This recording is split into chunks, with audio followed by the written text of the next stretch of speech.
咧係講一個叫健康系列嗱，上兩期有睇過嘅咧，都知道咧我哋講關於一啲咧親子上高嘅活動啦，就係有個聽覺同埋觸覺嘅一個學習，同埋關於 IQ 啦。如果想睇翻嘅話，朋友咧就喺翻呢個群組裏邊咧，你可以睇翻嘅。嗱咁即係今日咧喺我健康呢一個系列裏邊咧，J 咧，因為 J 咧其實即係已經係有咗確診咗糖尿病咧，已經有超過14年嘅時間。咁喺呢一個今日裏邊咧，我邀請佢嚟咧就係講關於佢嘅心路歷程啦，同埋我知道咧阿 J 我認識佢嘅時候咧就係話佢好小心、好小心、好謹慎去食嘢，直至到而家咧佢唔係唔謹慎，只不過咧就係喺好享樂之下咧，係令到自己咧喺呢個過程裏邊咧係食得好味啦，亦都食得健康嘅同時，佢都揾到個方法咧，令到自己可以逆轉佢呢一個嘅糖尿病嘅。咁所以今日咧我就好多謝阿 J，Hi 同大家打下招呼啊嘛。Hello，大家好，我就係阿 J 啦。咁我都好多謝 Maggie 今日咧邀請我。其實我真係好多謝你嘅，我可以喺呢度咧同大家分享咧我嗰個糖尿病嗰個心路歷程啊。咁嚟緊落嚟咧，我哋會將好多嘅資訊啦，都想話俾所有呢個病嘅人知道啦，又甚至乎係冇嘅點樣去預防咯。因為所以我哋今日咧就係話俾大家聽，糖尿病係唔驚嘅，其實係有方法去逆轉嘅。咁所以阿 J 咧就好想將呢一個過程裏邊話俾大家聽。嗱，不如咁阿 J，我哋又講下咯喎嚇。當你知道糖尿病嘅時候咧，其實你知唔知而家香港有幾多人有糖尿病？多到不得了，因為我當年都係一個隱性糖尿病患者，嗱，不但係可以好如長㗎呢個時間。香港嚇，全港約有咧大概70萬人咧患有糖尿病嘅，係啦。咁即係話其實咧差唔多，如果以香港計下700萬人裏邊咧，即係7個裏邊有1個患有糖尿病。係啦，咁喺預計喺國際糖尿病聯盟裏邊估計下，其實未來喺2030年前，即係唔係好耐，5年之後患病嘅人數咧係會超過咧92萬嘅。大家你諗下，5年咋就可以已經增加咗咁多個 percent，其實點解咧？大家真係要諗一諗。嗱，我成日有時同我啲分享健康嘅時候都講，其實糖尿病咧喺香港唔係10大嘅疾病嘅殺手嚟嘅，但係糖尿病咧佢係有非常之嚴重嘅併發症，係會引致到我哋咧係好危險，同埋甚至乎咧係奪取我哋嘅性命嘅。咁但係咧，冇錯啊，的確好當危險。你知道70%、70萬人啊70萬人係糖尿病，J 你知唔知啊？其實好多隱性嘅人，即係話其實佢已經係潛在咗高血糖嘅風險，而未去證實。嗱，未去證實唔等於咧佢係未證實喎，只不過佢係未被證實，因為你無端端唔會去篤手指噶嘛，無端端你唔會走咗去驗血糖或飲糖水。點解咧？因為以往可能呢啲咧都可能年紀大啦、退化啦，所以咧50、60歲嘅人先要嘅。原來而家咧基本上係年青化，30幾歲，甚至乎細路仔都已經有咗咧血糖高嘅風險啊！大家睇下咧，其實糖尿病咧其實分3類型嘅。咁第一類型嘅糖尿病啦，有少少呢個係比較偏向係遺傳啦。第二個咧就亦都係好多人咧都係特別係多嘅咧，就係一個咧就係喺胰島素咧有一個叫胰島素抗阻。咁就係因為其實胰島素呢種荷爾蒙咧，其實佢就係當我哋咧吸收血糖嘅時候咧，佢係分泌出嚟嘅時候咧，就係我哋幫我哋咧去分解我哋血裏邊嘅血糖嘅，或者嗰啲叫葡萄糖嘅。好啦。咁啊，呢個係正常嘅動作嚟㗎吓。咁但係當我哋人年紀開始大啦，開始老化咧，其實呢一個動作分解出嚟嘅胰島素咧就會減慢，或者胰島素抗咗之後咧，佢分解唔到出嚟，去幫助到呢一個動作，所以啲血裏邊嘅糖分就冇辦法子咧被用到啊。咁第三個咧就係當然咧就係一個妊娠嘅糖尿。嗱，我姐姐當年懷孕咧都有妊娠嘅糖尿嘅。嗱，不過一般嘅妊娠糖尿咧。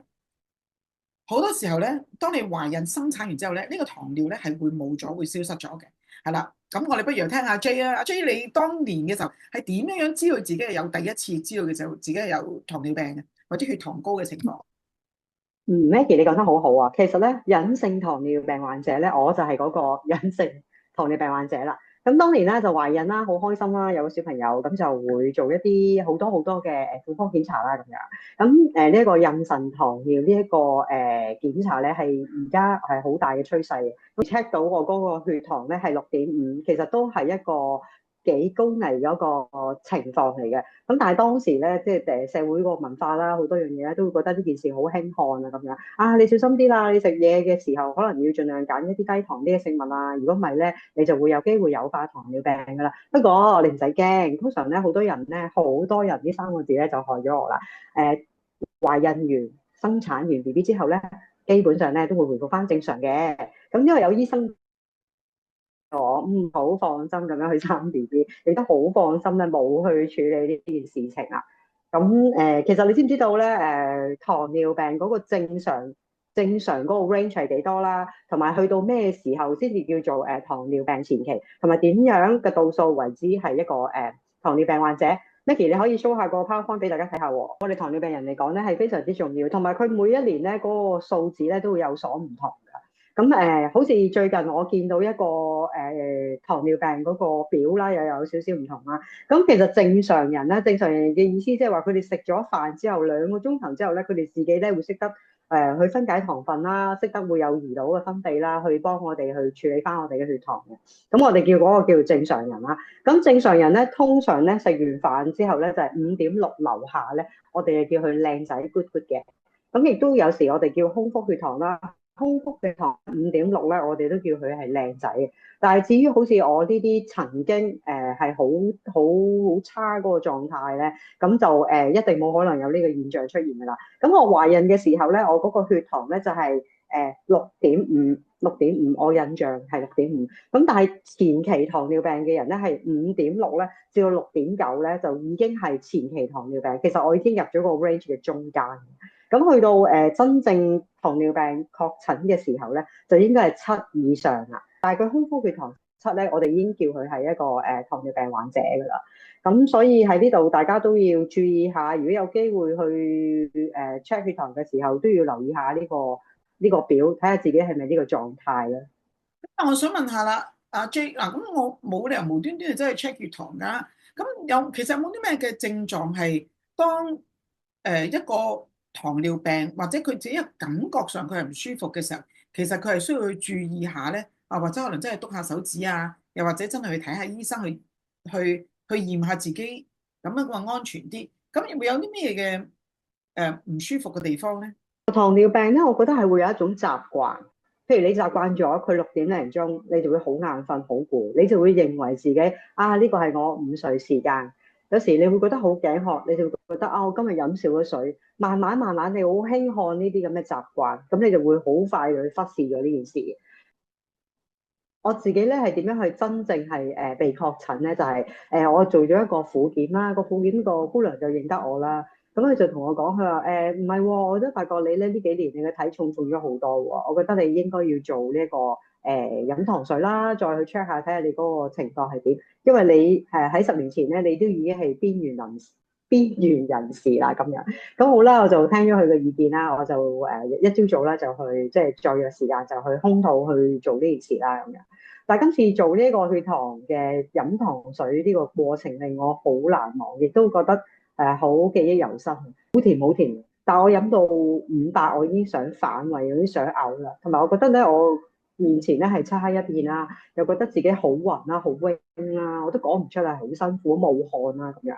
咁我同醫生講啦，我可唔可以唔飲啊？真係飲唔到啊，頂唔順喎咁講。唔得啊，你一定要飲啊！咁就好勉強咁樣飲啦。但係到最後咧，我都冇辦法飲晒，我都係剩翻，我諗都剩翻200-300嘅都，好快脆咧就已經俾醫生咧再嗌我名咧，再入翻去同我講。其實我個血糖咧已經係去到18喎，即係唔係18歲喎，係真係18喎。即係我即係覺得哇好愕然啊！點解會係咁樣嘅？我明明係6點幾啫嘛，點解今日會去到18啊？當時係非常非常之好焦慮啦，好點解會係我啊？好多個 question mark 喺我自己頭裏邊。我講佢話其實一個老人家咧去到咧70-80歲嗰個狀態，即係佢有腎病啊、有肝啊好多樣嘢之下嘅情況，先會有呢個度數。咁你諗下，我當時真係相當之焦慮。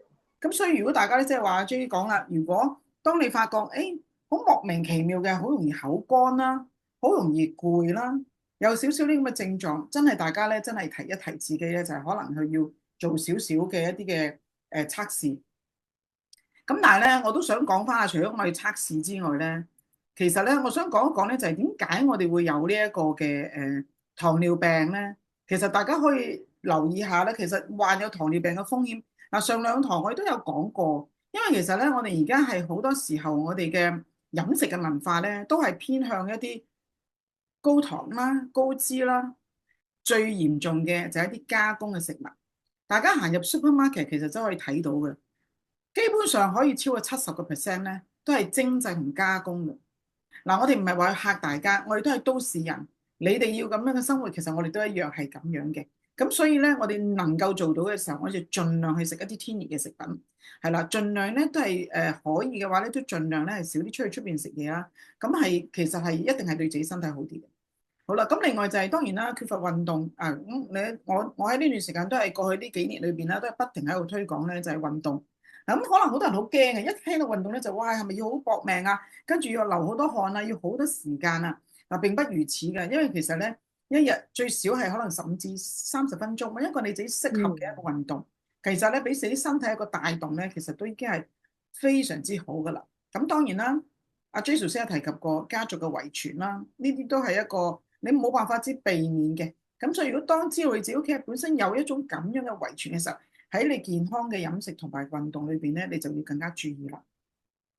既然有唔冇錯啊，講得好啱啊，真係係啊。其實即係後遺症呢樣嘢，真係嗰個併發症嘅風險都非常大。當時我發現我自己有18度糖尿病嘅時候，其實我已經有2粒嘅脂肪肝，即係哦，真係有2粒脂肪肝喺我嘅脂肪裏邊，已經差唔多係去到3、4厘米嘅，都唔係輕，即係唔係簡單嘅事情嚟嘅，都係即係要去做個都係年檢查。輕喎，都仲係年輕喎，其實係咪？係啊，嗰陣時我都啱啱都年輕嘅，30零40歲咁啦，都好年輕。係啊，嗱，所以同埋其中另外一個風險咧就係肥胖啦。嗱，所以而家我哋講緊嘅咧，真係要瘦身咧，其實真係唔係為咗我嘅有幾靚，其實因為肥胖咧呢一種嘅係一種嘅毒素啦，喺我哋身體裏邊咧係會引致到好多嘅炎症。正如我頭先講咧，就係我哋一啲好多加工嘅食物咧，都係引申到令到我哋好多身體會發炎啊，同埋產生好多游離基出嚟咧，會令到我哋啲嘅慢性嘅疾病，唔淨止係糖尿病，我哋隨之而嚟嘅。可能你嘅血壓高啦，頭先阿 J 有講過啦，可能係你嘅膽固醇啦，係啦，或者有其他好多嘅慢性疾病咧，就會一直纏繞你。咁所以咧，呢個都係大家要注意啦。患有糖尿病其實最大嘅一個問題咧，都唔係淨係我控制嘅血糖，仲有咧，其實原來咧，糖尿病咧都有好多嘅併發症啊。嗱，我成日講咧，我同我哋有啲朋友會嚟問我或者係諮詢我嘅時候咧，都會講就係、喂，其實糖尿病啊，我係咪食藥就得啦咁樣？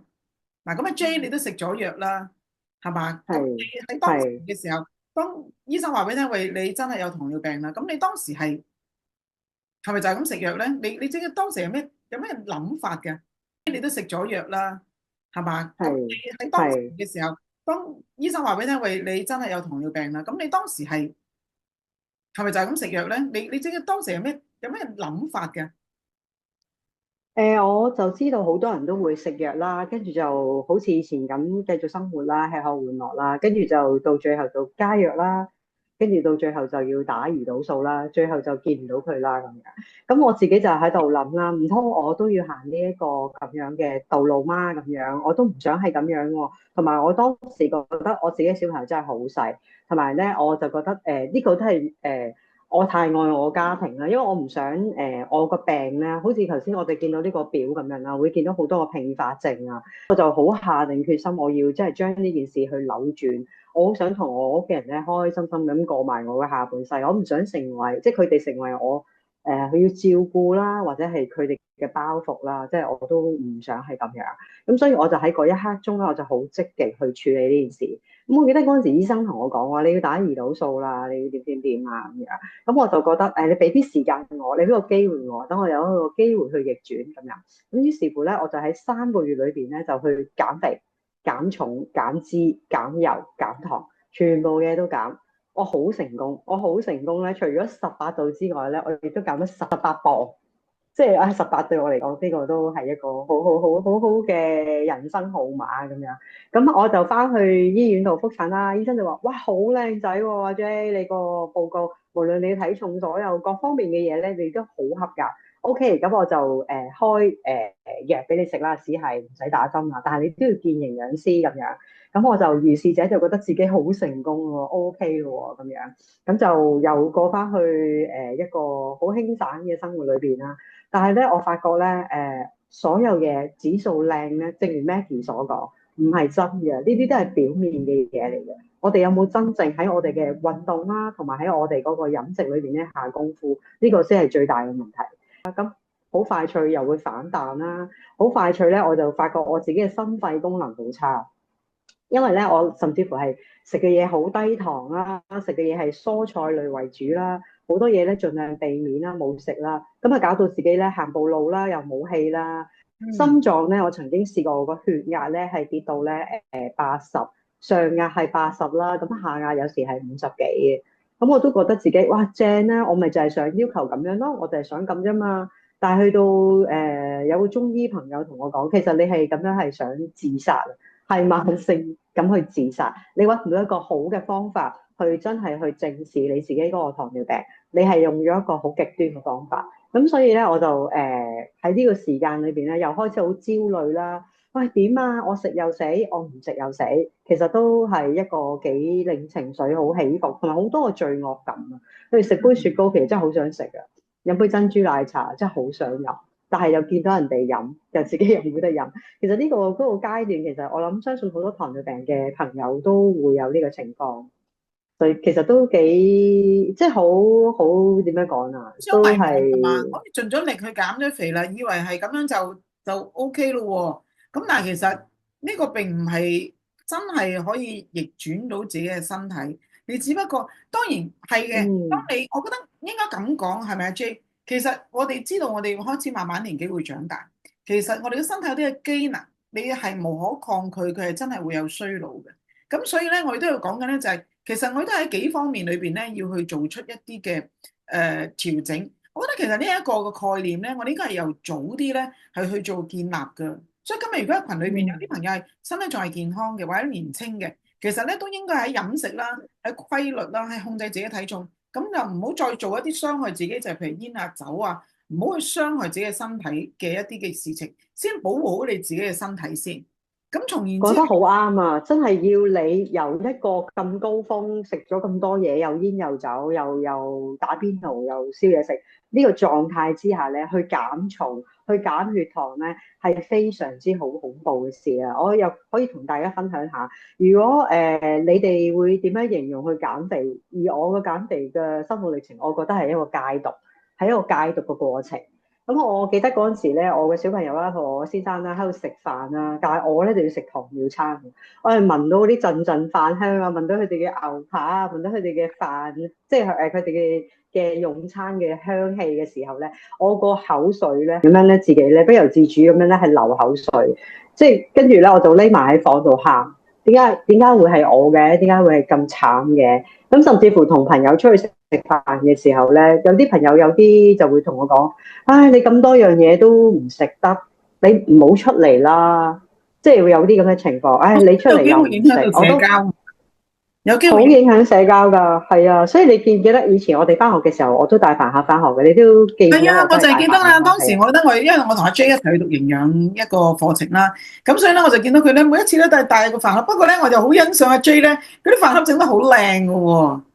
咁咧點解係啊，點解呢個有咩嘅轉變啊？我想講一講咧，就係其實你頭先有講過，譬如你真係患咗糖尿病嘅時候，第一當然啦，一定係唔係聽我哋兩個喺度講啦，你一定要去睇醫生先啦，係嘛？咁醫生通常會有3種嘅藥物你俾大家食嘅，係嘛？咁嗱，我想講下點解咧，就係插一插就係，我覺得我媽媽咧80幾歲，但我媽咪咧喺疫情裏邊係出現過一件事。頭先我講過個併發症嘅恐怖咧，就係我媽咪係因為有一個傷口好細嘅傷口，細嗰粒黃豆嘅傷口咧，有成大概大半年咧都係冇辦法好返，所以最終醫生就係覺得咧，佢本來以往個血糖咧都係喺6點幾啊，咁醫生都係你喺控制飲食之下咧就唔需要佢食藥嘅。但係開始到佢修復唔到傷口嘅時候咧，醫生就需要咧佢食就真係要食藥啦。咁但係都係好少，佢都係食住半粒，咁但係控制得好好嘅。咁所以啦，當然啦，我媽咧係好叻女嘅，佢真係咧覺得真係唔應該食藥，所以佢盡可能咧係用自己嘅身體啦。我媽好勤力去游水啦，去運動啦，都唔俾自己食藥。但係冇辦法啦，因為始終去到一個年紀啦，咁同埋疫情嗰幾年真係好少可以出到去，咁所以佢唯有就係要出去就真係咁樣食藥咯。咁但係譬如食藥之外，我仲有啲咩可以做到咧？我就想阿 J 你可以講下咯喎，因為你咧就話有啲食物其實係天然嘅食物咧，就係可以幫我哋咧係製造天然嘅胰島素出嚟咧，去控制我哋嘅血糖嘅。不如呢度你分享下，呢啲係咪都係你平時會食嘅嘢嚟㗎？係啊，Maggie頭先你講得好好啊。其實咧飲食咧就真係可以降血糖嘅，即係可以降到血糖嘅。因為咧，如果我哋成日食藥咧，其實好多都有 side effect 嘅。陣間我都可以再分享下我有啲咩 side effect，有啲好令到我好煩惱嘅。我諗相信好多糖尿病人都有嘅 side effect。咁其實咧，呢一個秋葵啦、洋葱啦，我就成日都會煮嘅。呢個咧係非常之降血糖㗎。咁秋葵其實你哋可以炒蛋啦，洋葱其實你可以炒牛肉啦，呢啲都係一個非常好嘅又高纖維啦，又能夠可以降血糖嘅食物啦，同埋佢嗰個升糖指數咧係非常之低嘅。同埋仲有一樣嘢我想同大家介紹咧，就係山藥呢一樣嘢。山藥咧佢能夠咧，明明我哋食咗好多好高糖嘅嘢咧，佢可以將我哋咧個血糖咧撳翻好低嘅。山藥呢個都係我非常之去推介嘅食物嚟嘅。咁食咗山藥咧，你就可以真係唔使食飯啦，因為佢都係一個好優質嘅原型澱粉嚟嘅。咁大家都可以試下啦。咁仲有海帶啦，海帶其實都可以落呢個豆腐湯啦，都係一個好高蛋白質嘅營養嘅用餐嚟嘅。係咧，咁頭先都睇到我個血糖啦，係咪啊？個血糖機啊，啱啱咧都有俾人睇到。喂，嗱呢一個咧就係呢個咧真係點解今日我哋即係邀請阿 J 嚟同我哋分享？咁呢個真係佢由2018年嘅時候一個嘅血糖指數。不如阿 J 你自己講下呢一段咁艱苦嘅血路史啊！血路史啊，真係。咁呢個血糖機大家其實都睇到啦，其實已經唔同嘅樣啦，即係時代已經見證到呢血糖機啊。咁我記得當時呢部血糖機係最新 model 嘅，但係俾我用完之後咧，而家佢已經打入冷宮啦，要用一個新嘅 model 啦。咁當時咧由食藥啊，其實可以話食藥先啦，係啦。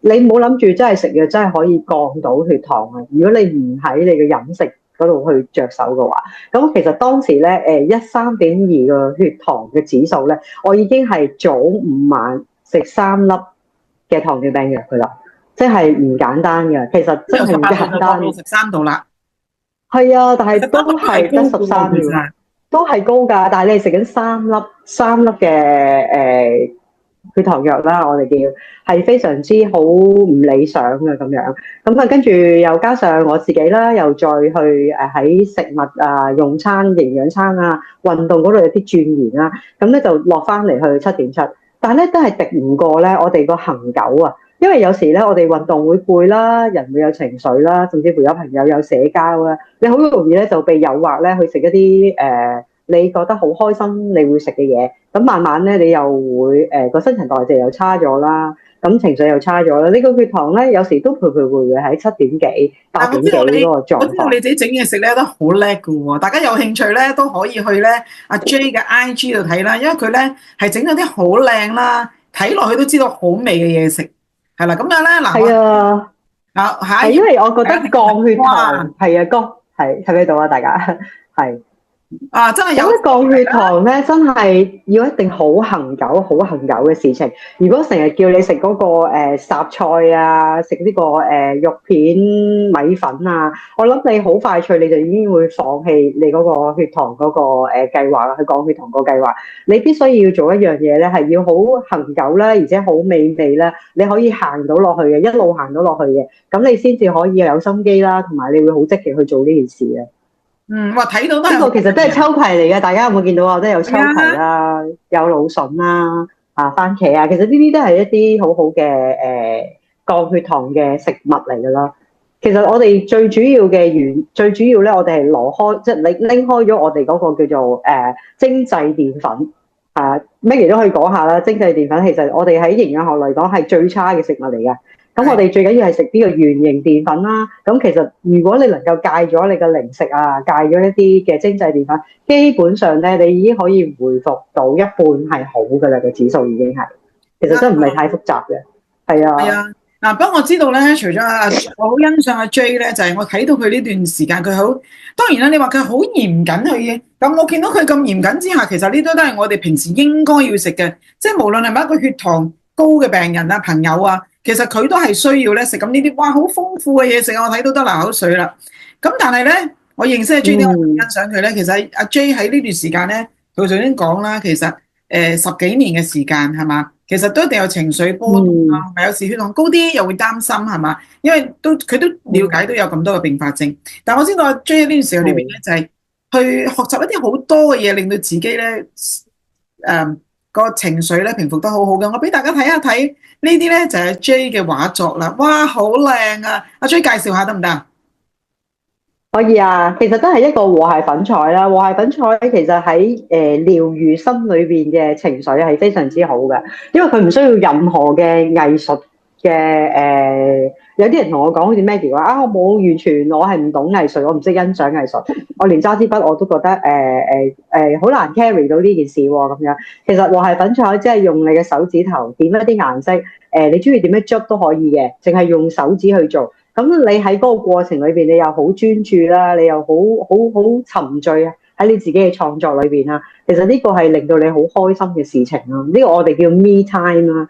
咁我哋都會有水彩啊，甚至乎其實你都可以有好多咩都唔做嘅時候，你就攞啲顏色出嚟捽一個彩虹啊，捽個心啊。咁其實你已經覺得好開心。喺糖尿病。好療愈，好靚啊！見到呢個樣，喂阿 J，咁你係咪可以開班俾嚟教下我哋得唔得？因為我知道咧群裏邊可能好多人咧都好想去學，但係都唔知喂點樣去學。係咪阿 J 你會開班咧教下我哋咁得唔得？會啊，會啊，嘢嚟㗎係嘛？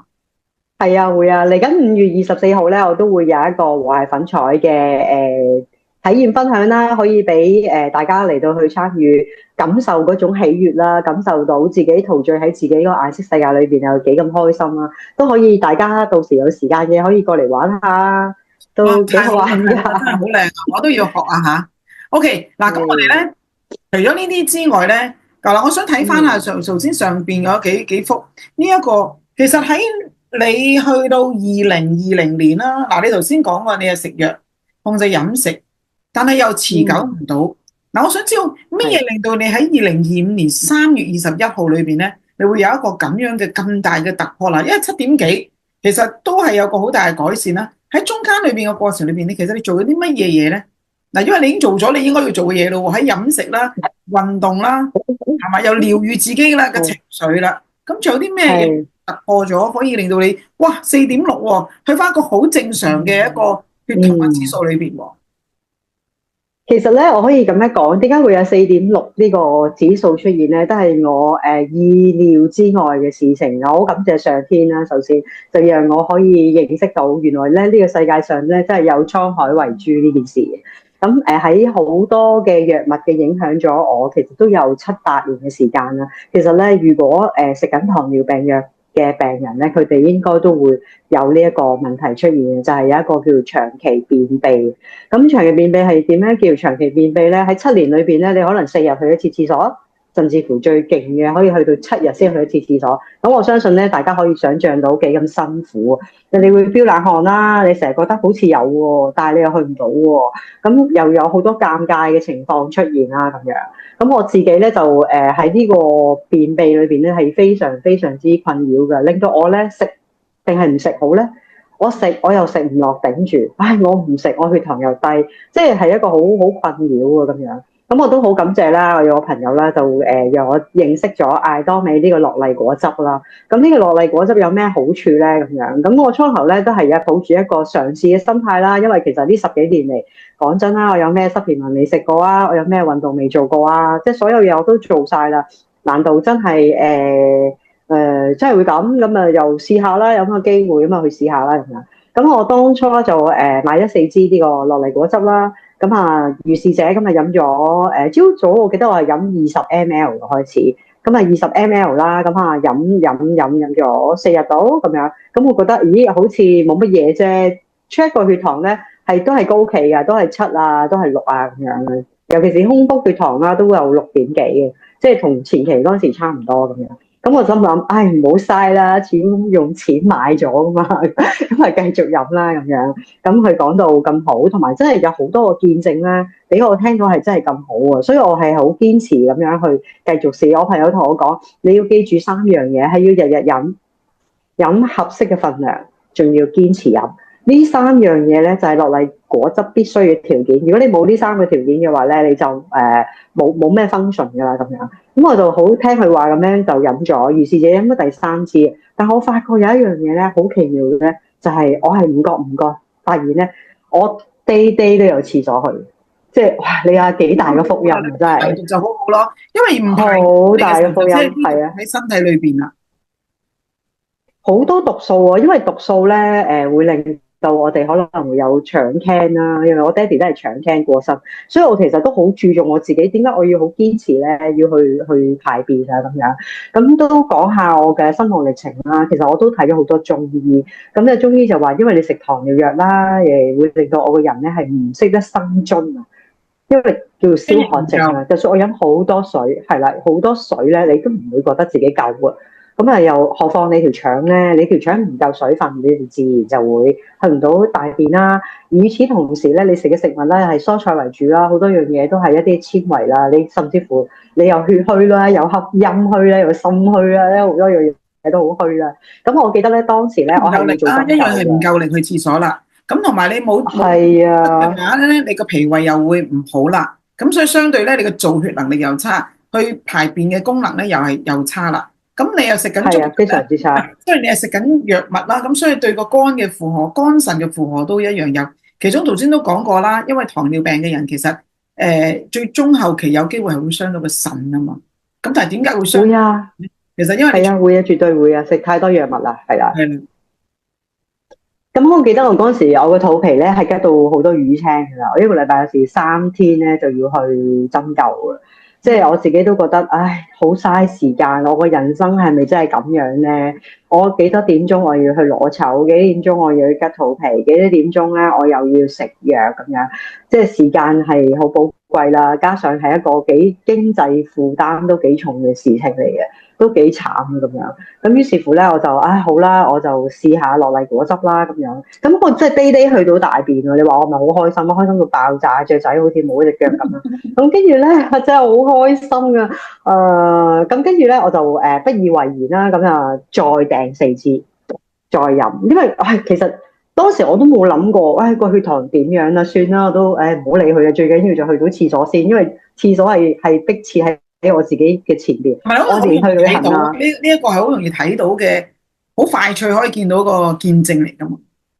係啊，我有時去旅行咧，我都要帶瀉藥啊。有時突然間急咧，你知啦，廁所我哋尤其是女性有好多要求噶嘛，個廁所咁，所以咧就會又有壓力啦，又緊張啦咁。但係飲咗樂麗果第2次嘅4支，即係8支之後啦，咁我就發現幾正喎，個血糖一路落喎，我見到5.8啊，我又見到5.2啊，咁都頭先 Maggie 嗰張相好似係3月廿幾號，我記得，因為我哋係做呢個 PowerPoint 嗰時候，我就交俾佢啦咁樣。咁嗰時我已經去到4.6喎。其實我而家持續都係已經係早上空腹血糖咧都係4點幾咁樣。所以我覺得所以我覺得係一個讓我樂麗果係讓我自己覺得喺呢10幾20年裏邊咧係一個好輕鬆，可以喺我嘅糖尿病生活裏邊係共融，可以一齊行嘅滄海遺珠，所以我就覺得我好開心今日可以喺呢度分享樂麗果汁俾大家。因為如果大家都好似我咁凄涼咧，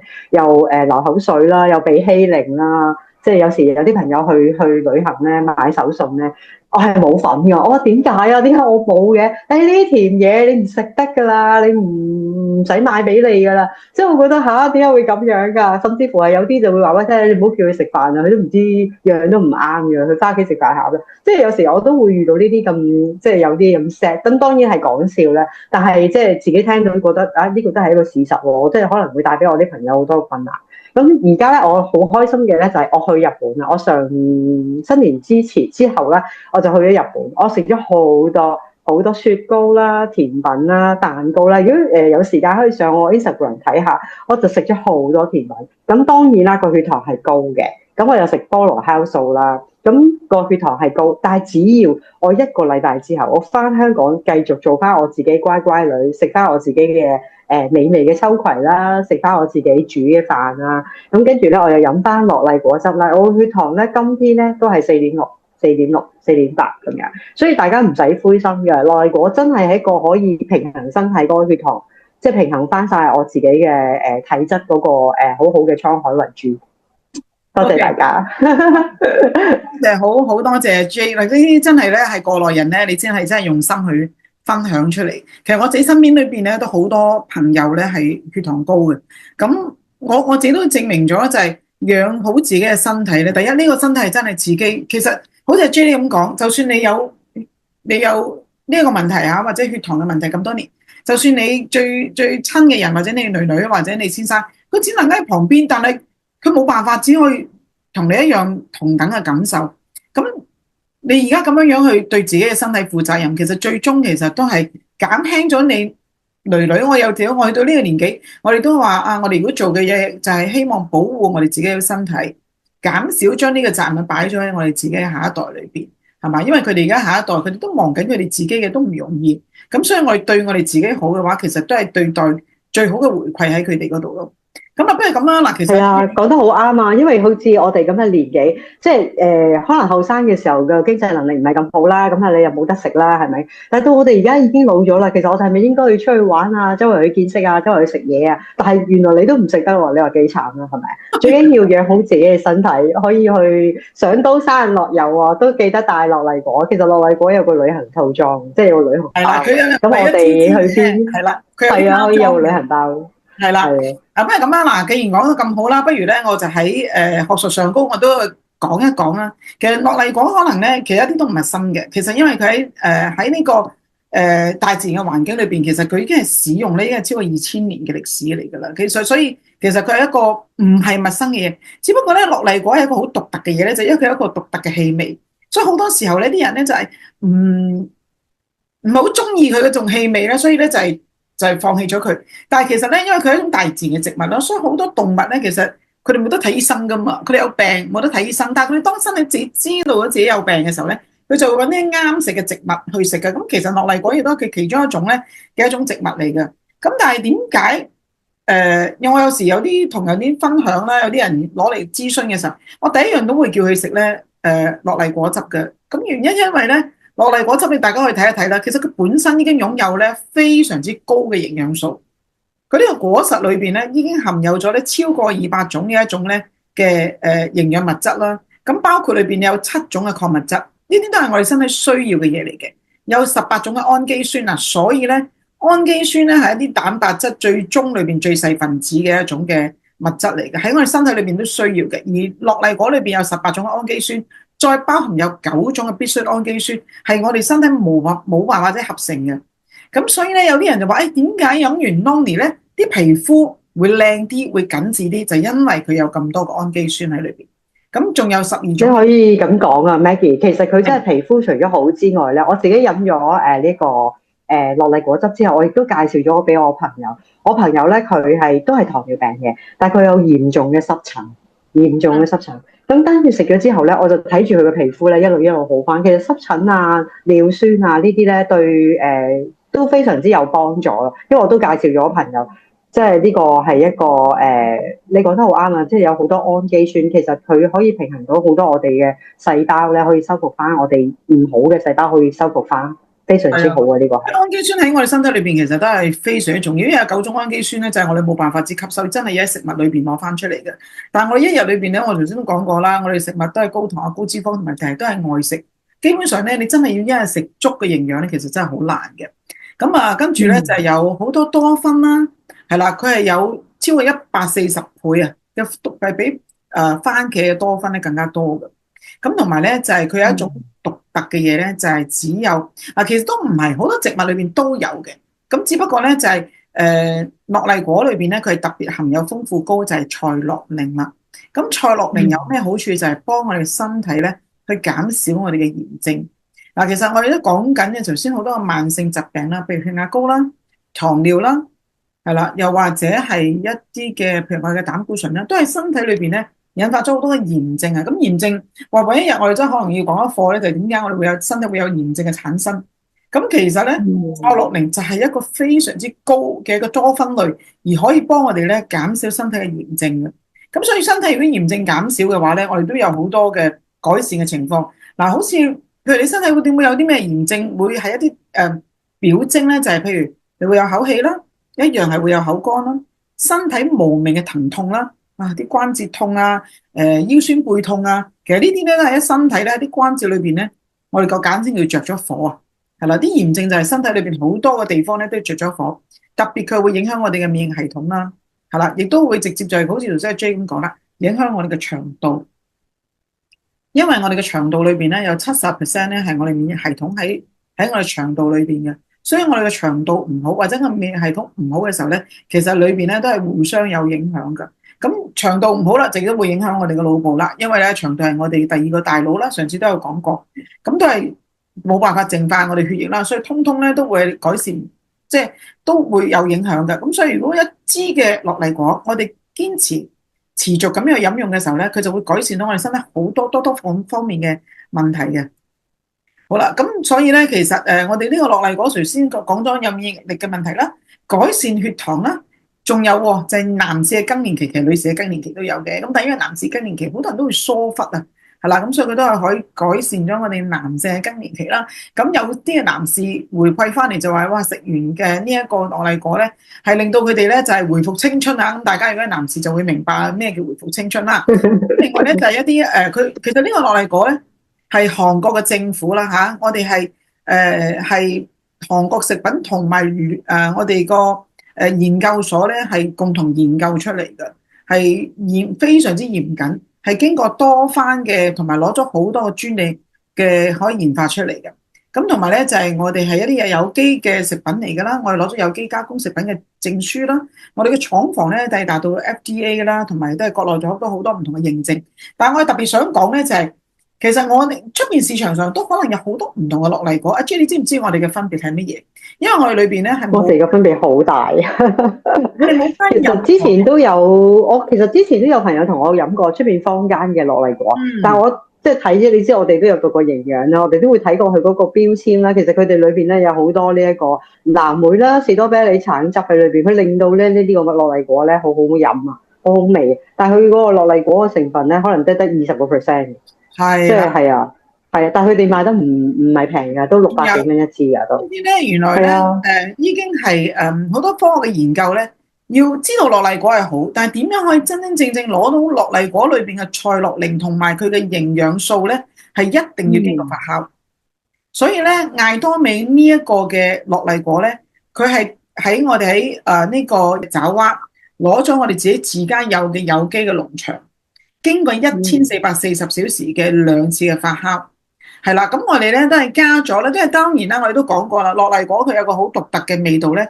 如果我哋就咁俾你發酵咗咧，係好難以入口嘅，所以我哋就加咗啲嘅椰子糖啦，同埋我哋自己做咗一啲有機嘅糖咧，係令到咧擺咗落去，冇加任何嘅一滴水，冇加任何嘅水果，2次嘅發酵，所以佢冇任何嘅色素，冇任何添加，所以一打開之後咧，係必須要盡快飲用嘅，係啦。咁所以咧，我想同大家講咧，飲用我哋嘅樂麗果，只要你堅持續飲，每日如果你係要想改善身體嘅話咧，就每日早晚各一次，大概30至400個 gram 或者係30至40個 ml 啦。咁我哋有附送個杯仔嘅，係啦。咁但係如果你本身身體都係有啲病嘅，譬如可能係真係有血糖高啊，或者有其他疾病，咁我哋建議咧可以先用溫水咧少少稀釋佢，由10ml至15ml開始慢慢飲用。嗱，最好咧就係空腹飲。如果你話我驚我胃會有唔適應嘅話，唔緊要。